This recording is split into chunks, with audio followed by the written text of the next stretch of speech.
Welcome to the Deep Dive, where we sift through a stack of intriguing sources to get you truly well informed. Today, we're diving into one of the most enduring and maybe romanticized ideas in human history, the mad genius. You know the stereotype, right? That extraordinary brilliance, the kind that really reshapes our world, often seems to walk hand in hand with deep personal struggles, eccentricities, or even, well, outright psychopathology. It's a powerful image. It really is. Yeah. So is that true? Is there a genuine, undeniable link between profound creativity, genius, and mental health challenges? Or is it just a captivating cultural myth we kind of love to tell ourselves? Are they truly two sides of the same coin? That's the core question. Exactly. And to unpack this, we've pulled together a really fascinating mix of sources. We've got everything from ancient philosophical texts to cutting-edge scientific research, of course, the compelling biographies of iconic figures. People everyone knows. Right. We're talking Sir Isaac Newton all the way to modern titans like Steve Jobs and Elon Musk. A real range. Yeah. Our mission today is to cut through the noise, reveal some surprising facts, and uncover the nuanced, sometimes uncomfortable connections between immense talent and very human flaws. You're about to gain a whole new perspective on what it might cost to achieve greatness. And it's a question, as you said, that has captivated thinkers for millennia. Our sources clearly show just how deeply this idea is rooted. It's remarkable, really. This isn't some fleeting trend. It's ancient. Right. It goes way back. Aristotle himself, way back when, famously declared, "No great mind has existed without a touch of madness." That quote really sets the stage. It totally does. It frames genius as almost needing that hint of something different. And it wasn't just philosophy for long. By the 1800s, you see the beginnings of scientific inquiry into this. You see Lombroso, the famous forensic psychiatrist. Yeah, I've heard of him. Right. He argued that genius and madness weren't just like casually linked, but were actually manifestations of an underlying degenerative neurological issue. He was trying to give it a medical basis. And you can see why it felt like it had a basis, can't you? When you look at the lives of so many creative people, Absolutely. the mad genius stereotype just springs to life. Think of Robin Williams, his incredible comedic brilliance, or artists like Vincent van Gogh, whose inner turmoil is almost as famous as his art. Writers, too, like Sylvia Plath, Ernest Hemingway. Their lives were marked by such profound struggles. Composers like Mozart, Beethoven, they had their own difficulties. It just seems to click, doesn't it? It does. And sometimes the individuals themselves make the connection explicit. Take John Nash, the Nobel laureate in economics. Oh, the mathematician from A Beautiful Mind. Exactly. He suffered from schizophrenia, and when asked about his delusions, he famously said that ideas about supernatural things came to him the exact same way that mathematical solutions did. Wow. For him, there was no difference in how they originated in his mind. It really blurs those lines, shows how deeply intertwined these experiences can be for some people. That's incredibly insightful and also a bit unsettling. Makes you wonder how many great minds navigated that kind of fuzzy boundary. And it's that fuzzy boundary the scientific community has been trying to understand more deeply. Right. So where does the science stand now? Well, while it's been divided for decades, the prevailing view now leans towards a positive association between psychopathology and creativity. But, and this is crucial, it's not simple. It's not one-to-one. It's a nuanced relationship, which our sources really dig into. Okay, let's unpack that nuance. Yeah. Because creativity isn't just one thing, is it? Our sources suggest it's not monolithic. How do they break down the different types? That's a great point. Yes, the sources identify three distinct forms. First, there's deliberate and emotional creativity. This often comes from a personal crisis, like a relationship ending, losing a job. Ah, okay. It leads to this profound realization about maybe your own mistakes. It's born from looking inward, from emotional upheaval. Got it. Then what's next? Then there's spontaneous and cognitive creativity. That's the sudden aha moment. Think Isaac Newton and the apple. Right. The classic story. Leading to the idea of gravity. It's a flash of insight connecting things that seemed unrelated. It pops into your head almost. Okay. And the third type? That's spontaneous and emotional creativity. This is what we often associate with artistic genius, maybe. The kind great artists, musicians exhibit when they produce incredible work quickly, almost like it's channeled, driven by intense feeling. That makes sense. These different types suggest creativity is pretty complex, which leads us to a broader model. Exactly. The componential model of creativity. And this is really important because it shows creativity isn't just some lone spark inside someone. It's more like a recipe. It needs knowledge, creative thinking, which includes certain personality traits and intrinsic motivation, sure, but also it needs the right environment, a supportive social setting. Ah, so the environment matters too. It's not just the individual's internal wiring. Precisely.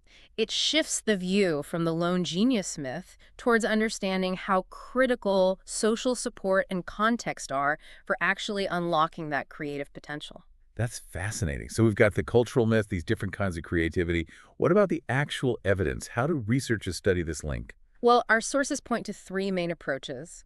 There are historiometric studies digging into biographies, historical records. Looking back at famous lives. Exactly. Then psychiatric studies, which involve clinical diagnoses of modern creators. Okay. And finally, psychometric studies, using specific psychological tests and assessments. And what these different methods reveal, especially when you look at specific disorders, is really compelling. So what stands out? Which disorders show the strongest links? A strong connection emerges with mood disorders, particularly milder forms like cyclothymia. What's cyclothymia again? It's like bipolar disorder, but the mood swings are less severe, more chronic. Or even just having a family history of bipolar disorder seems linked to artistic creativity. Yeah, studies by Goodwin and Jameson, for instance, found evidence suggesting bipolar disorder in figures like Van Gogh and Robert Schumann. And Andreessen's work at the University of Iowa Writers' Workshop is striking. What did she find? She found that 43% of the creative writers met criteria for bipolar spectrum disorders. Compare that to only 10% of a control group. 43%. That's huge. It is. But what's interesting is that it often seems to be these milder forms, or maybe the genetic predisposition, that's conducive to creativity, not necessarily the full-blown severe illness that can be quite debilitating. So it's not the deep, incapacitating illness itself, but maybe the edge of it or the tendency towards it that acts as a catalyst. That seems to be the idea, yeah. Did that distinction hold for something like schizophrenia spectrum disorders too? What do the sources say there? That's a great question, because again, it's generally not full-blown schizophrenia that promotes creative achievement. It's more about elevated schizotype. Schizotypy. Right. It's a set of personality traits and experiences similar to schizophrenia, but less severe. Things like unusual beliefs, odd perceptual experiences, social anxiety, or just general psychosis proneness, a susceptibility to psychotic-like experiences. Okay, so traits related to schizophrenia. Exactly. The thinking here is that schizophrenic thoughts are often novel, original, which is key for creativity. But the difference is, creative individuals with these traits can usually organize this flood of novel ideas better. They can pick out the useful ones, discard the rest. I see. It reminds me of what Linus Pauling, the two-time Nobel laureate, said. The way to get good ideas is to get lots of ideas and throw the bad ones away. That ability to filter and refine seems crucial. That makes perfect sense. And there's some fascinating brain science behind this too, right? Something about the precuneus. Yes, our sources highlight this. It seems creative people and individuals with schizophrenia, or even their close relatives, show difficulty suppressing activity in the precuneus. Which is usually active When we're resting, self-reflecting, recalling memories, it usually quiets down when we focus on external tasks. So for them, it stays active. It's like their minds are unlocking the floodgates, maybe. Failing to quiet this area allows more bizarre, distant associations to come through. That seems to be the idea. It suggests a shared neurocognitive mechanism where a less inhibited mental landscape, while potentially challenging, can also be a source of original thought. Wow, okay. But not all associations are positive, right? Yeah. What about substance use? That's another common trope. Definitely. And our sources discuss this. There's this romanticized idea, both in the public and maybe among some artists, that drugs and alcohol fuel creative insight. You even see things like mania fashion products playing on this. Right, the tortured artist needing a drink. Exactly. But the studies, they paint a more complex picture. Ludwig's research, for example, did show higher rates of alcohol abuse among artists, particularly writers. But it also clearly showed that excessive intake was actually detrimental to productivity in the long run. Think of Ernest Hemingway. Won a Nobel Prize during his heavy drinking days, yes, but later, his life ended in suicide. Sustained, excessive use often seems to undermine the very creativity it's supposedly fueling. Wow, yeah. That's a really sobering thought, a delicate balance, it seems. Let's shift gears slightly and look deeper at some historical figures who really embody this complexity. Starting with Sir Isaac Newton.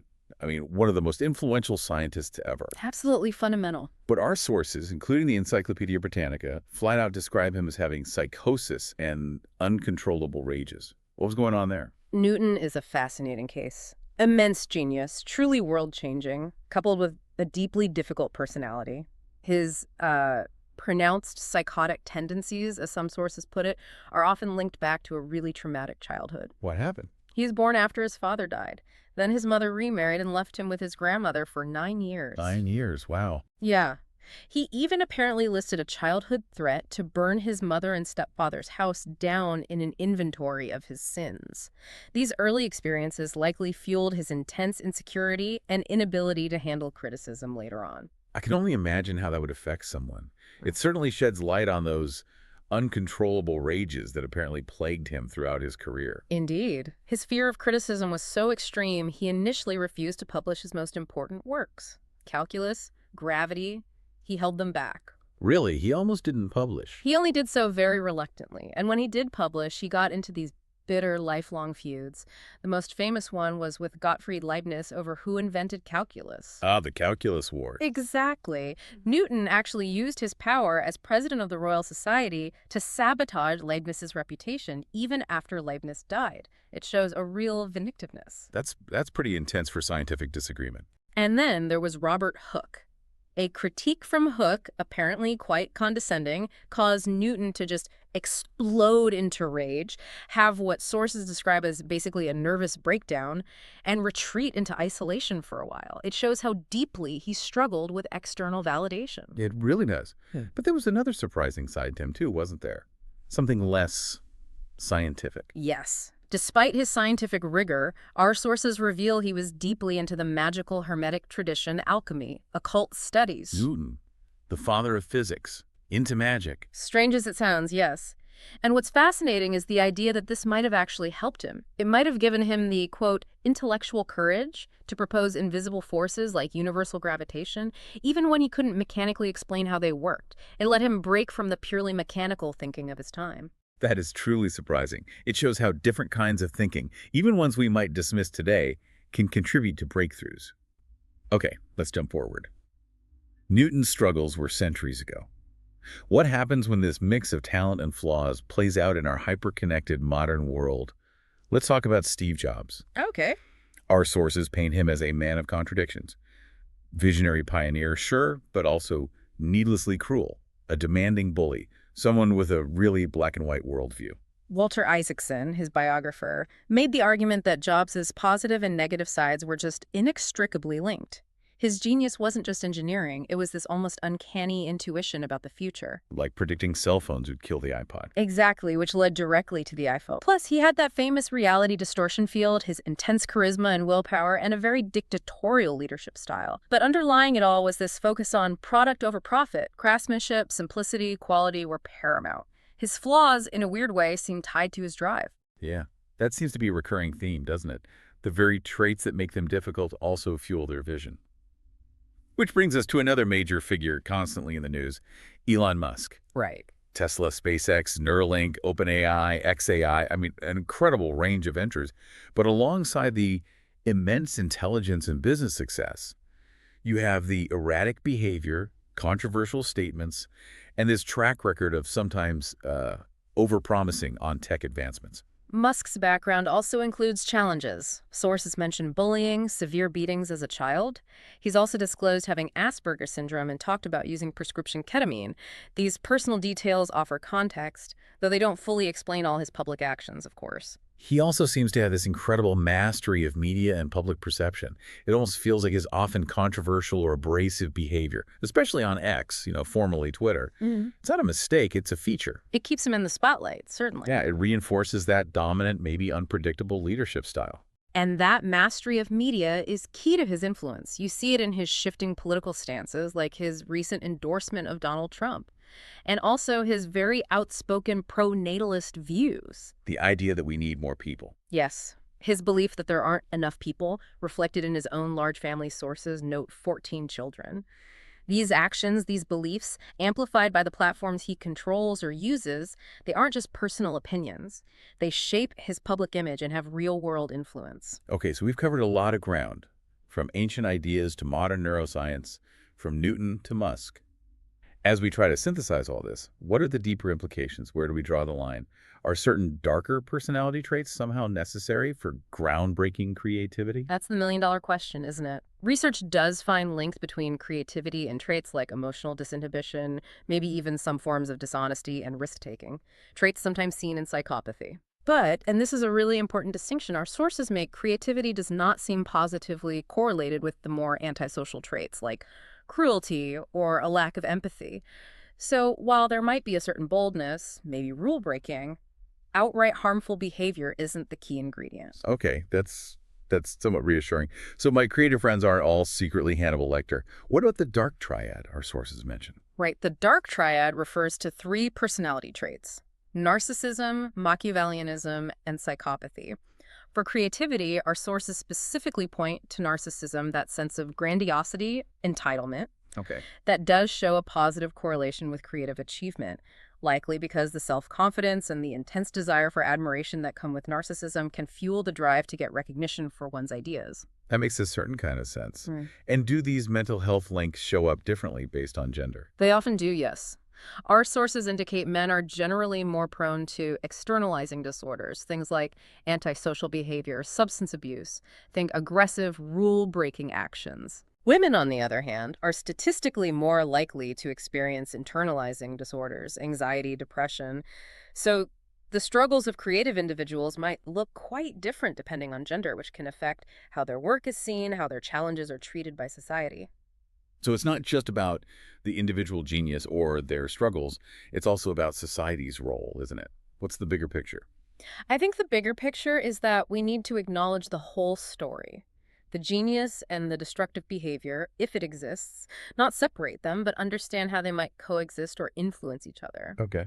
And crucially, we also need to look at how broader systems, power structures, legal loopholes, maybe even the way technology amplifies certain voices, might allow harmful behaviors to persist, especially from powerful figures. It pushes us to prioritize the voices of those affected, not just celebrate the great men uncritically. That's a really powerful point. It definitely challenges how we usually celebrate genius. On a slightly different track, there's another really remarkable finding in our sources that kind of turns things on their head. The idea that high IQ isn't always necessary for creativity. Yes, that's fascinating. Individuals with low IQ can still achieve really creative things.